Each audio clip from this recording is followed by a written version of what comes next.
Did you know that almost 85% of people admit to feeling nervous when talking to strangers? And yet, studies show that people who engage in casual conversations with strangers are more likely to experience a boost in happiness and success. In fact, making just one new connection a day could increase your chances of finding new job opportunities, boosting your mood, and even improving your health. Crazy, right? In this video, we're going to show you how to talk to strangers with ease, using a simple method called the Ping Pong Method. This strategy will help you break the ice, keep the conversation flowing, and create real connections without the awkwardness. Whether you're at a party, networking event, or just in line at the coffee shop, we've got you covered. So, why is talking to strangers so important? Well, the truth is, the more comfortable you become in social situations, the more opportunities you'll have to grow, learn, and succeed. Ready to level up your communication skills?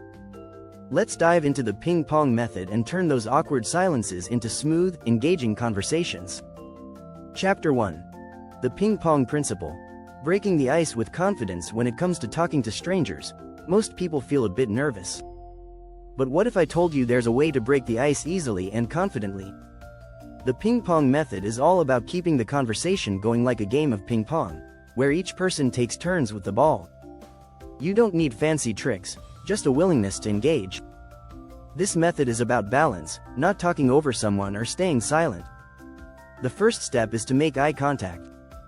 It sounds simple, but research shows that people who make eye contact are perceived as more confident and approachable. According to a study by the University of Wolverhampton, maintaining good eye contact can increase your chances of being seen as trustworthy. Once you've made that initial connection, the key is to keep the ball rolling. The next step is to introduce yourself. A simple, "Hi, my name is," your name, is all it takes. This approach works because people love to hear their own name. Dale Carnegie, author of How to Win Friends and Influence People, says, "A person's name is, to that person, the sweetest sound in any language. It shows respect and invites the other person to share their name in return." Now, you've set the tone. You've exchanged names, and the ice is broken. You can ask a question that invites a response but doesn't put too much pressure on the other person. Try asking, "How's your day going so far?" This simple question opens the door for the other person to talk about their day, leading to a natural back and forth. The ping pong method works because it keeps the conversation light and interactive, like tossing the ball back and forth. Chapter 2. From awkward silence to dynamic dialogue. No one likes awkward silences, especially when talking to someone new. But here's the thing. Silence isn't always a bad thing. It can be a moment to collect your thoughts, but it shouldn't last too long. When you hit a pause in the conversation, don't panic. Remember, you're playing the game. Just like ping pong, you need to wait for the ball to come back. The key to avoiding silence is to always have a few backup questions in mind. When you feel a lull, ask something unexpected that requires a thoughtful response. For example, what's something you're passionate about? This question invites the other person to talk about something personal, creating a deeper connection. Also, think about the context you're in. Are you at a party, in a meeting, or waiting in line? Tailor your questions to fit the situation. If you're in a bookstore, you might ask, "What book are you reading right now?" This shows genuine interest without being too invasive. Now, what if the conversation isn't going anywhere? Don't force it. Let it naturally fade. Sometimes, a polite exit is just as important as keeping the ball in play. "It was nice chatting with you," works wonders here. Studies suggest that people appreciate honesty, even in small moments like this. In fact, a survey by the Journal of Social and Personal Relationships found that clear, polite communication is valued more than small talk. But don't just rely on asking questions. Share something about yourself, too. If someone asks you about your day, don't just give a short answer. "It's been good," isn't enough. Add details. If you're at an event, mention something interesting you saw or experienced. This shows you're invested in the conversation. Chapter 3. The Power of Curiosity. Asking questions that spark connection. Curiosity is one of the most powerful tools in any conversation. When you're genuinely curious about the other person, it shows in the way you listen and ask questions. People love to talk about themselves, and as long as you're not prying, Asking the right questions can keep the ping pong method going smoothly. The best questions are open-ended. Instead of asking yes or no questions like, "Do you like this place?" ask something more expansive, like, "What's your favorite thing about this place?" This invites the other person to share more, giving you an opportunity to learn about their likes and experiences. Research from the University of Chicago found that people who ask open-ended questions in conversation tend to have more successful interactions. The study showed that people who ask more questions are seen as more likable and approachable, which boosts the chances of a strong connection. But it's not just about asking questions, it's about being a good listener. The ping pong method works because it's based on mutual interest. Don't just wait for your turn to speak. Listen actively and respond thoughtfully. If someone talks about a hobby or interest, build on it with a related question or observation. For example, if they mention they love hiking, ask, "What's the best trail you've hiked recently?" This keeps the conversation flowing and shows you're truly engaged. One of the most underrated strategies in the ping pong method is listening for emotional cues. When someone shares something they care about, reflect it back. You can say something like, "That sounds really important to you." This small acknowledgement deepens the connection and makes the other person feel understood. Don't forget to hit that subscribe button if you're finding these tips helpful. Stay tuned for the next chapters where we'll dive deeper into creating lasting connections and mastering transitions. Chapter 4. Mirror, Match, and Bounce. Creating rapport with strangers. Building rapport with strangers is key to having successful conversations. One of the easiest ways to do this is by mirroring their body language, tone, and energy. This strategy, known as mirroring, helps create a sense of familiarity and comfort. It's like reflecting their moves in the ping pong game, keeping the flow and energy similar on both sides. Studies have shown that people are naturally drawn to those who match their behaviors. According to research from the Journal of Nonverbal Behavior, when we mirror someone's gestures, facial expressions, or posture, we are more likely to be liked and trusted. This simple tactic makes the conversation feel more relaxed and harmonious. For example, if the other person leans in when they talk, you can also lean in slightly. If they speak with a soft tone, adjust your voice accordingly. But remember, subtlety is key. If you overdo it, it can seem forced and uncomfortable. The goal is to create a natural connection. One of the most powerful ways to build rapport is through shared emotions. If someone expresses excitement about a recent achievement or trip, match that energy with your own enthusiasm. You don't need to mimic their exact words or gestures. Just reflect the mood and feeling they're giving off.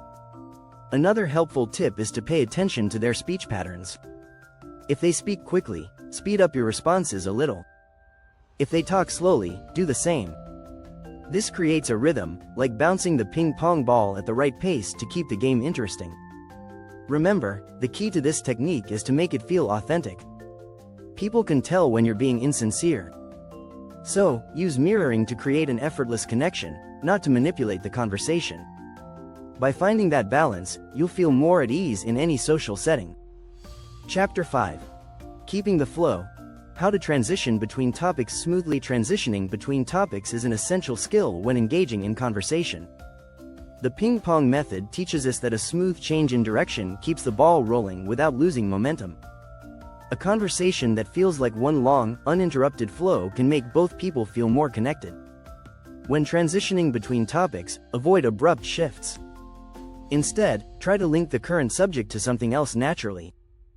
For example, if you're talking about hobbies and the other person mentions they enjoy cooking, you might transition by saying, "Cooking sounds like fun.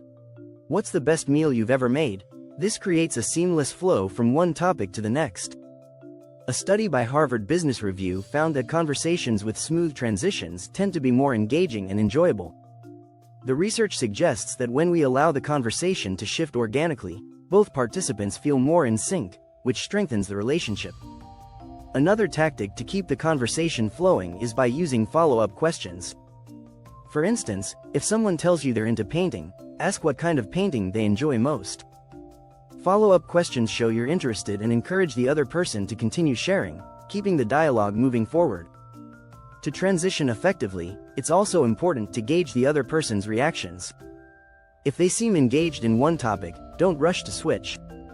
Instead, dive deeper into that area. On the flip side, if they seem bored or distracted, it's time to make a smooth shift. Don't forget to use your body language to signal a transition.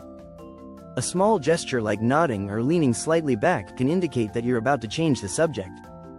This nonverbal cue helps the other person understand that a new topic is coming up. Chapter 6. Win or lose. Embracing success and failure in conversations. Not every conversation will be a win, and that's okay. In fact, part of mastering the ping pong method is learning to embrace both successes and failures. Conversations, like ping pong, can have unexpected twists. Sometimes you win, and sometimes the ball falls out of play. But the key is to keep playing. One of the most important aspects of conversation is resilience. If a conversation isn't going well, don't get discouraged.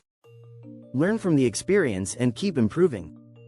According to a study published in Psychology Today, resilient people are more likely to keep engaging in social interactions even after setbacks, which helps them improve their social skills over time.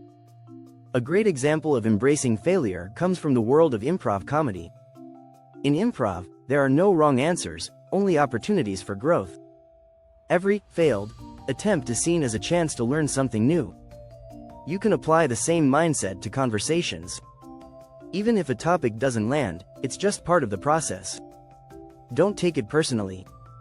Also, remember that not every conversation has to be meaningful. Small talk is a valid way to practice and sharpen your social skills. In fact, a study by the University of Arizona found that casual conversations often serve as the foundation for deeper connections. They give you a chance to practice the ping pong method without the pressure of trying to impress someone. If you're feeling nervous or uncertain, it's okay to acknowledge it. Saying something like, "I'm not sure what to say next, but I'd love to hear more about that," shows vulnerability and makes you more relatable. People appreciate authenticity and often respond positively when someone admits they're not perfect. Even if a conversation doesn't go as planned, don't let it deter you. Every interaction is a chance to learn, grow, and improve. Think of each conversation as a step toward mastering your social skills. And if you ever feel like you've failed, just remind yourself, it's just one round in the ping pong game. The next point is yours for the taking. Thanks for watching. Don't forget to subscribe for more tips and tricks on becoming a better communicator and connecting with anyone, anywhere.